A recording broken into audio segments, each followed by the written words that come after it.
할렐루야. 우리 사랑하는 성도님, 오늘 6월 18일 목요일 새벽을 깨워서 우리 주님 앞에 예배하러 나온 여러분들 주님의 이름으로 축복합니다. 우리 하나님께서 예배하러 나온 사랑하는 성도님, 하늘의 문을 여시고 한 분 한 분의 기도를 들으시고 우리의 마음의 소원을 아시고 친히 응답하시기를 간절히 바랍니다. 오늘 새벽에는 살짝 아주 포근한 비가 내리고 있습니다. 이 단비가 대지를 촉촉히 적시는 것처럼 하늘에서 내리는 주님의 은혜가 우리의 영혼을 촉촉히 적셔서 우리 모든 성도님들이 하늘의 은혜로 우리의 심령이 실록처럼 푸르게 일어나는 날 되기를 바랍니다. 오늘도 우리 주님께서 우리에게 주실 은혜를 기억하시면서 샤론의 꽃 예수 89장 함께 찬양하겠습니다.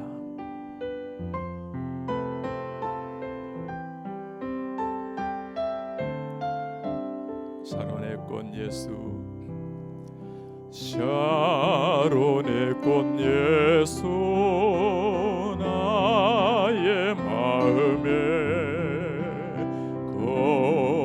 거룩하고 아름답게 피소서. 내 생명이 참 사랑의 향기로 간데마다 풍겨나게 하소서. 예수 샤론의 꽃, 나의 맘의 사랑으로 비소서. 하자라겠습니다. 샤론의 꽃 예수, 길이 비소서. 주의 영광 이 땅 위에 가득해. 천하 만민 주님 앞에 엎드려 경배하며 영광 돌릴 때까지. 예수 샤론의 꽃, 나의 맘의 사랑으로 비소서. 우리 존귀하신 하나님 아버지, 오늘 하나님께서 하늘의 문을 여시고 잠잠하게 비를 내리시는 이 새벽잠을 깨어 하나님 앞에 머리를 숙이고 예배하러 나온 사랑하는 성도님 한 사람 한 사람을 주님의 오른손으로 붙들어 주시고 하늘의 평강과 하늘의 기쁨으로 하늘의 감사로 채워주시옵소서. 오늘 또 지상에서 주어진 이 한 날 동안 저 단비가 대지를 적시듯이 우리의 심령을 적시는 하나님의 은혜로 우리의 영혼은 깨어나게 하시고 그 사랑, 우리 속에 임한 하나님의 은혜로 곁에서 외로이 눈물 흘리는 아파하는 우리 누군가를 그리스도의 사랑으로 감싸는 하나님의 백성들이 되게 하옵소서. 우리 하나님, 이제 우리 교회가 리오퍼닝을 준비하고 있습니다. 준비할 때도 철저하게 안전을 잘 고려하지만 무엇보다도 우리 하나님께서 주시는 은혜를 사모하며 주님 앞에 간절히 기도하며 우리의 심령이 지난 3개월 동안 온라인을 통해서 은혜를 받았지만 이제는 실제적으로 다가오시는 공동체 예배를 통해서 최상의 영광을 하나님 앞에 올려드리며 공동체 속에 임하시는 하나님의 충만한 은혜를 우리가 맛볼 수 있도록 은혜를 도와여 주옵소서. 주님, 간절히 비온 이 팬데믹이 속히 지나가게 하옵소서.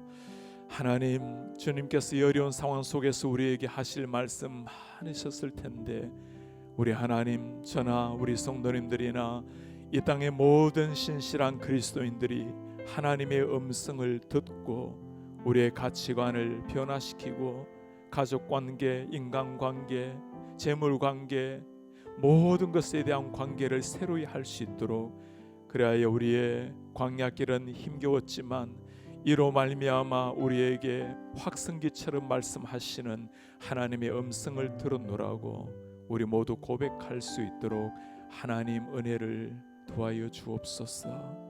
우리 하나님, 이 새벽에 주의 말씀을 들고 강단에 설 김준섭 목사님에게 은혜를 도와여 주십시오.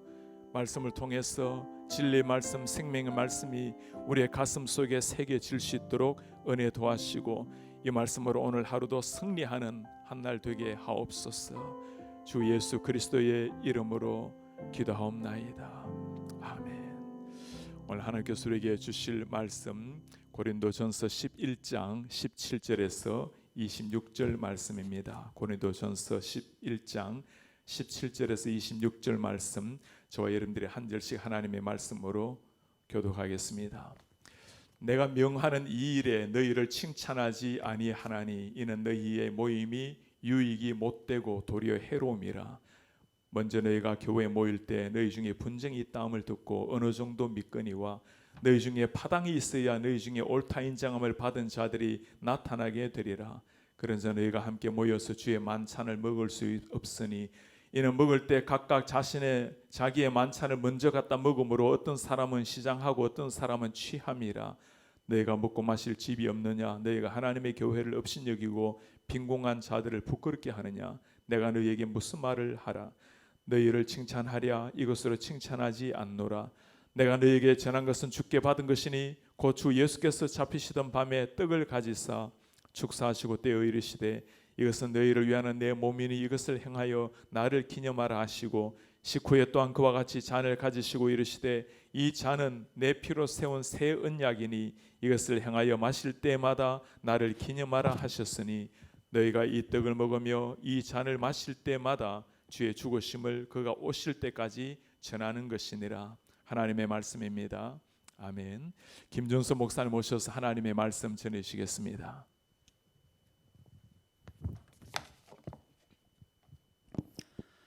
코로나 사태는 인류에게 자기 반성, 자기 성찰의 시간을 제공해 주었습니다. 교회도 마찬가지입니다. 공예배를 온라인 예배로 전환하는 미증유의 상황을 직면하면서 교회 역시 스스로를 돌아보는 계기가 되었습니다. 이제 코로나 사태는 지날 것입니다. 아니, 반드시 속히 지나가기를 기도하고 소망합니다. 이때 우리가 고민하고 생각해야 할 한 가지는, 코로나 이후에 교회가 리오프닝을 했을 때 우리는 어떤 모습으로 변화될 것인가, 아니 어떤 모습으로 변화되어야 하는가 하는 것입니다. 저는 그 변화의 모습 중 하나가 교회의 하나됨이라고 생각합니다. 혹시 코로나 전에 교회의 하나됨이 부족했다면 코로나 이후 교회는 교회의 하나됨을 회복해야 되고, 코로나 전에 교회의 하나됨이 충만했다면 코로나 이후 교회는 교회의 하나됨을 더욱 힘써 지켜야 할 것입니다. 왜 그렇지요? 교회는 주님의 몸이기 때문입니다. 본문 고린도전서 11장은 성찬에 대한 내용입니다.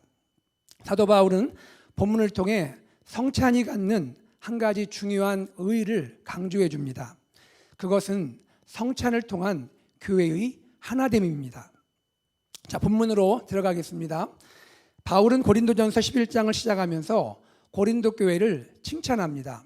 2절에서 그 칭찬의 이유가 소개되는데, 그것은 바울이 전해준 그 전통, 곧 기독교 공동체로서의 예배의 전통을 고린도 교회가 잘 지키고 있다는 것입니다. 하지만 같은 장 11장 17절에서 바울은 고린도 교회를 책망합니다. 내가 명하는 이 일에 너희를 칭찬하지 아니하나니 이는 너희의 모임이 유익이 되지 못하고 도리어 해로움이라. 바울은 지금 고린도 교회를 향해 너희의 모임이 유익하지 못하고 해롭다라고 말합니다. 대체 교회의 모임이 어떤 모임이, 무슨 모임이 해로운 것이고 유익이 되지 못한다는 말입니까? 그것이 성찬입니다. 성도가 함께 모여서 떡을 떼고 잔을 나누는 의식, 이 성찬의 모임이 유익하지 못하고 해롭다는 것이에요. 여러분, 우리는 알고 있잖아요. 성찬의 그 은혜와 감격이 얼마나 크고 얼마나 깊은 것인지를요. 지금 같은 코로나 상황에서는 전에 교회 공동체가 함께 모여서 떡을 떼고 잔을 나누던 그 일이 얼마나 우리 안에 그립습니까? 그런데 어찌된 일인지 고린도 교회의 경우에는 이 은혜롭고 감격스러운 성찬이 오히려 유익하지 않고 해롭다라는 그런 모임으로 평가받느냐 하는 것입니다. 과연 고린도 교회에는 무슨 일이 있었던 것입니까? 그 내용이 20절에서 22절에 소개됩니다. 그런즉 너희가 함께 모여서 주의 만찬을 먹을 수 없으니 이는 먹을 때에 각각 자기의 만찬을 먼저 갖다 먹으므로 어떤 사람은 시장하고 어떤 사람은 취함이라. 너희가 먹고 마실 집이 없느냐? 너희가 하나님의 교회를 업신 여기고 빈궁한 자들을 부끄럽게 하느냐? 내가 너희에게 무슨 말을 하랴? 너희를 칭찬하랴? 이것으로 칭찬하지 않노라. 무슨 뜻이죠? 성도들이 함께 모여 주님의 성찬을 함께 나눌 수 없게 되었다는 것입니다. 이 부분을 이해하려면 당시 고린도 교회의 상황을 이해할 필요가 있습니다. 초대교회들이 그랬듯이 고린도 교회는 성찬을 성만찬으로 지켰습니다. 다시 말해 고린도 교회의 성찬은 오늘 우리들의 성찬과는 달리 떡과 잔만 나누는 것이 아니라 성찬과 애찬, 아가페라 불리는 공동 식사를 포함하는 그러한 성만찬 형식이었습니다. 다시 말해 고린도 교회의 성찬은 성도의 교제, 즉 코이노니아를 포함하는 친교 모임이었던 것이죠.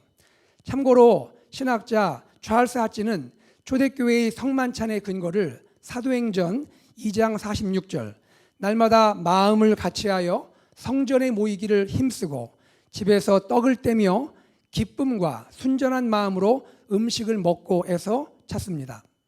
그런데 이 순결하고 복된 성만찬에 문제가 발생한 것이죠. 사람들은 자기들이 먹을 것을 직접 준비해 오게 되면서 부자들은 풍성히 준비하지만 가난한 자들은 조금 가져오거나 혹은 아무것도 준비하지 못한 채 참여할 수밖에 없었습니다. 그런데 헬라 우상의 축제의 관행을 따라서 부자들은 자기들이 가져온 음식을 그들끼리 먼저 먹어버리면서 가난한 형제와 자매의 마음에 굴욕감을 느끼게 한 것입니다. 그 결과 사랑 나눔인 성찬, 이 성만찬이 오히려 어떤 사람에게는 많이 먹고 어떤 사람은 취할 정도가 되고 어떤 사람은 아무것도 먹지 못해 시장하게 되는 그런 상황을 낳게 되었고 결국 교회 안에 편당을 만들게 되었습니다.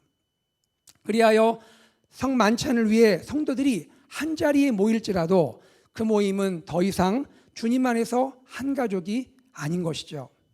이것을 지적하면서 바울은 비열한 부자들을 향해 너희가 교회를 업신 여기고 빈궁한 자들을 부끄럽게 하느냐 하면서 책망하는 것입니다. 그러면서 바울은 성찬의 의미를 세 가지로 설명을 하고 있습니다. 성찬은 무엇인가요? 첫째, 성찬은 주님의 죽으심을 기념하는 의식입니다. 떡을 먹으면서 주님의 몸을 기념하고 잔을 마시면서 주님의 피를 기념하는 것이죠. 나를 위해 몸을 주시고 나를 위해 피를 주신 주님을 생각해 보세요. 이 얼마나 감격스럽고 얼마나 놀라운 하나님의 사랑입니까? 성찬은 하나님의 사랑을 기억하면서 감격 가운데 떡과 잔을 대하는 의식입니다. 둘째, 성찬은 주님이 몸소 시행하신 의식이죠. 일반적으로 의식은 고인을 추모하면서 후대인들이 제정하는 그러한 의식이죠. 그러나 성찬은 주님이 이 땅에 살아계시는 동안 몸소 직접 시행하셨습니다. 더욱이 성찬은 주님이 잡히시던 밤, 주님이 십자가의 죽음으로 넘겨지던 그 밤에 시행하셨지요.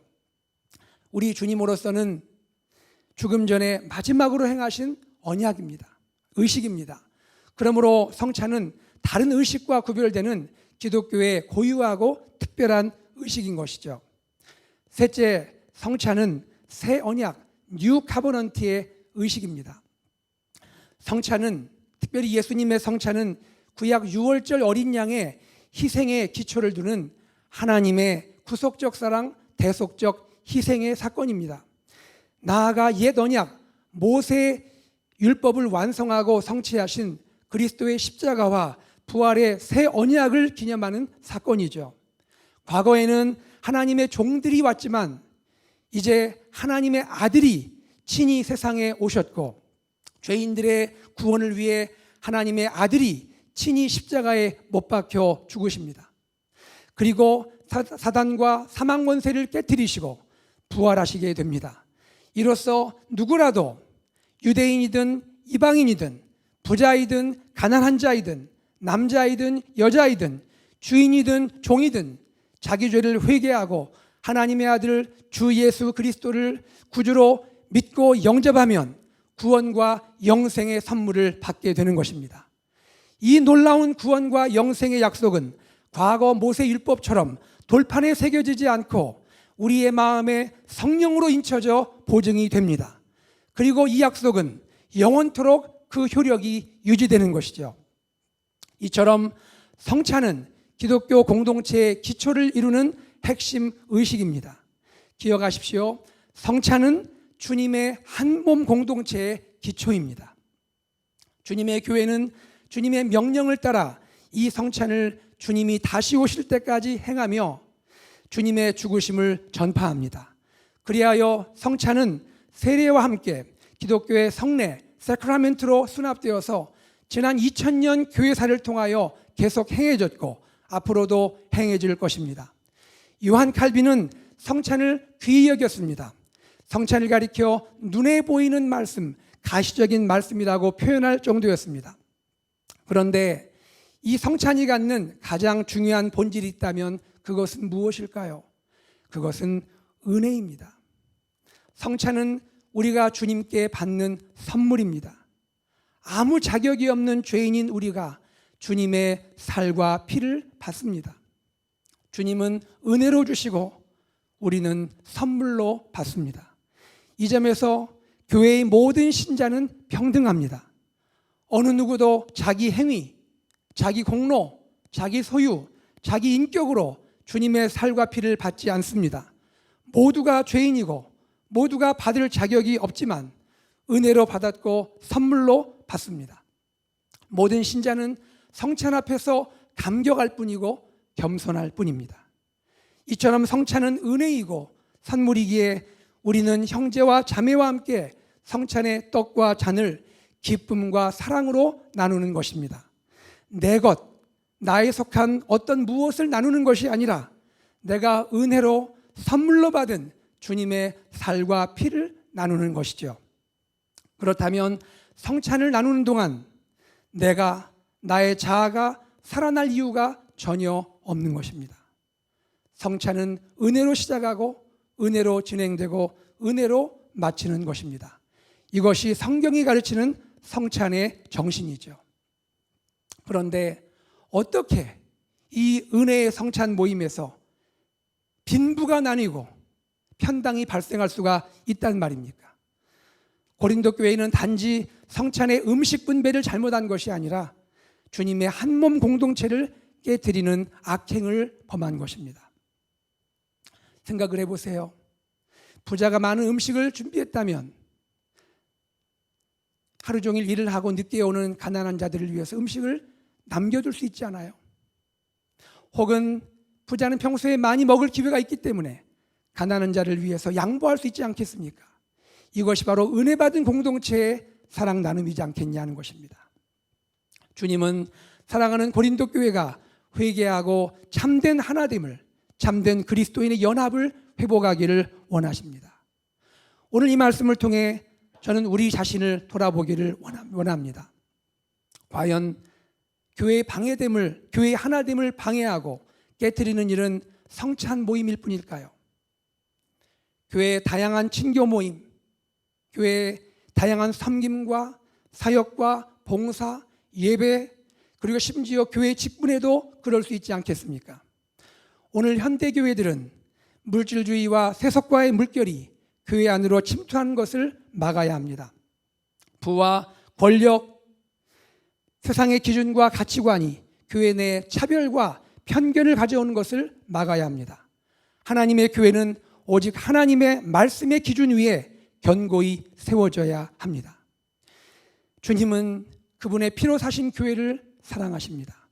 모든 교회가 진리와 거룩으로 깨어나고 사랑과 하나됨으로 회복되기를 원하십니다. 이제 교회의 리오프닝이 될 것입니다. 우리가 얼마나 사모했고 얼마나 이것을 위해서 기도했습니까? 그런데 코로나 이후에 리오프닝 된 교회의 참모습은 무엇일까요? 세상의 기준이 아닌 말씀의 기준으로 하나님을 힘써 지켜나가는, 주님이 그토록 원하시는 주님의 한몸 공동체를 이루어내는 우리 교회, 우리의 가정 되기를 주님의 이름으로 축복합니다. 이런 은혜가 우리의 삶에 오늘 하루도 함께하기를 주님의 이름으로 축복합니다. 기도하겠습니다. 사랑하는 하나님 아버지, 이 시간 저희가 주의 말씀을 들었습니다. 하나님 아버지, 이제 저희에게